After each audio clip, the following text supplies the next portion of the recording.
తల్లిదండ్రులుగా మారి పిల్లల్ని పోషించడం, పెంచడం ఇది అందరికీ తప్పని ఒక యాత్ర. ఈ యాత్రలో ఎప్పుడో ఒకసారి అందరూ దారి తప్పుతుంటారు, తప్పులు చేస్తారు. కానీ ఇది గుర్తుపెట్టుకోవడం చాలా ముఖ్యం. బాల్యం అనేది చాలా మహత్తరమైనది, చాలా సున్నితమైనది. పిల్లల పట్ల తల్లిదండ్రుల దురుసు ప్రవర్తన పిల్లలకి జీవితాంతం మానని గాయం చేయొచ్చు. ఇది తల్లిదండ్రుల యొక్క బాధ్యత. వాళ్ళు పిల్లలకి మంచి మార్గం చూపించాలి. మంచి మార్గం చూపించడానికి చాలా ధైర్యం అవసరం ఉంటుంది. కానీ ధైర్యం అందరి దగ్గర ఉండదు.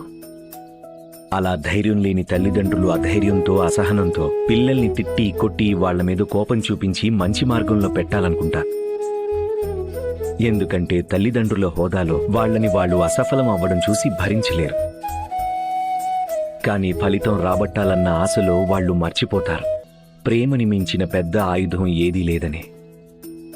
ప్రేమని మించిన పరివర్తనని, మార్పుని తీసుకొచ్చే సాధనం ఇంకేదీ లేదు. ఎవరైతే ఇది అర్థం చేసుకుంటారో వాళ్లే సఫలమవుతారు.